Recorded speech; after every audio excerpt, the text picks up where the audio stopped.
Allô les amis et bon retour dans mon sous-sol. Je suis de retour de travail. Alors, ce que j'ai pour vous aujourd'hui, on va parler de nos épaules. Les épaules ont un rôle très important lorsqu'on joue la capoeira, mais le rôle le plus important qu'ils vont avoir, c'est la mobilité. Alors, je vais vous expliquer un peu à quoi ça va ressembler. La mobilité, ce que ça veut dire lorsqu'on utilise le terme par rapport à la flexibilité, c'est l'habileté à aller à un certain angle de mouvement, dans mon amplitude de mouvement d'une articulation, dans ce cas-ci, mon épaule. Et la mobilité, c'est la même chose, mais d'y aller avec un certain contrôle. C'est-à-dire, si je suis capable de contrôler, disons, une extension de mon épaule du côté gauche, puis j'arrive seulement à monter d'un angle de 160 degrés. Si je force, je ne suis pas capable de monter plus que ça, mais si j'ai de l'aide, quelqu'un qui m'appuie sur le bras et qui m'amène dans cette position-là, ça va être une flexibilité passive, c'est-à-dire quelqu'un m'amène d'une manière passive, tranquillement, dans l'angle à lequel je ne suis pas capable d'avoir avec mes contractions musculaires de mes épaules. Mais le problème qui arrive, c'est mon activation active versus passive. L'angle de peut-être 20 degrés qui va me manquer, ça va être l'endroit à lequel je vais avoir le plus de risques. Puis ça s'amène à tous les autres articulations. Si je lève la hanche avec contrôle, sans problème, mais si quelqu'un est capable de me lever encore plus haut, l'angle de différence va être la région à laquelle je vais pouvoir avoir plus de risques. Alors, on veut que l'activation passive et active soit presque la même. Normalement, une différence de 10%, c'est acceptable parce que ça risque d'éviter les blessures. Si mon corps s'amène dans une situation dans cet angle dangereux-là, que je n'ai pas la capacité à y aller de manière active, je risque de faire dommage à mes ligaments ou à d'autres endroits dans mon corps qui ne sont pas capables de soutenir le mouvement comme les muscles pourraient le faire. Alors, ceci étant dit, nous allons regarder notre petit capoeiriste ici. On a quelqu'un qui a beaucoup de mobilité au niveau de son épaule. De manière active, il est capable de se rendre à 180 degrés. Ça fait une belle ligne parfaite. On met ce joueur-là au sol et sans problème, on est capable de tenir la bananière. Il faut faire attention, je parle seulement de la mobilité des épaules. Dans une position de bananière, évidemment, il n'y a pas que les épaules qui sont au travail. Il y a la ceinture abdominale qui vient protéger notre région lombaire qu'on a vue.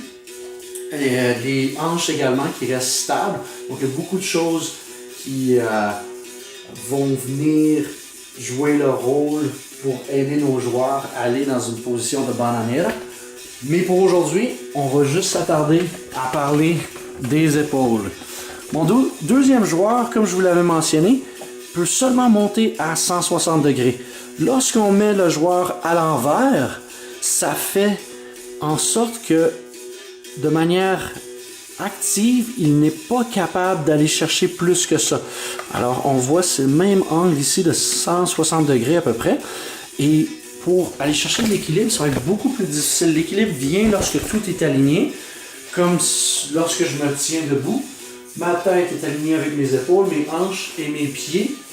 Et dans ce cas-ci, si je suis à l'envers, je veux que mes mains, mes épaules, etc. soient alignées. Dans ce cas-ci, ce n'est pas le cas.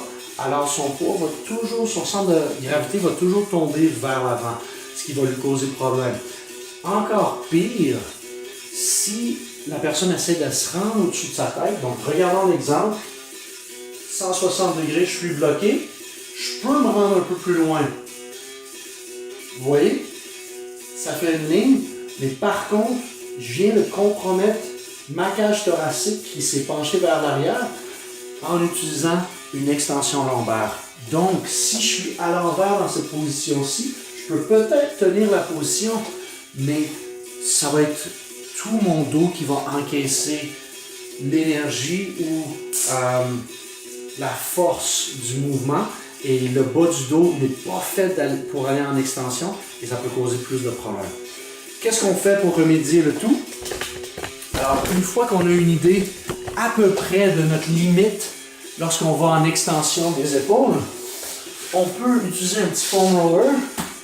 Je me place au sol et je vais juste placer mon bras par-dessus et de manière à ce que ma cage thoracique est juste sur le côté ici. Puis je peux rouler de haut en bas. Un foam roller, ce que ça fait, c'est ça donne un massage aux muscles. Donc, beaucoup de fois, lorsque je vais manquer de mobilité, c'est dû à une contraction, dû à des nœuds, des choses qui vont bloquer mon mouvement.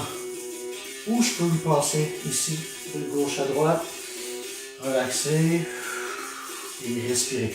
La respiration, comme on l'a vu, la plus profonde que je suis capable d'avoir, le mieux que ça va être pour relaxer les muscles. J'utilise l'autre position ici maintenant, moins mes épaules et plus ma cage thoracique. Je peux aller chercher neutre ici au niveau lombaire en m'assurant que ma cage est attachée à mon os pelvien et je laisse tomber mes épaules tranquillement.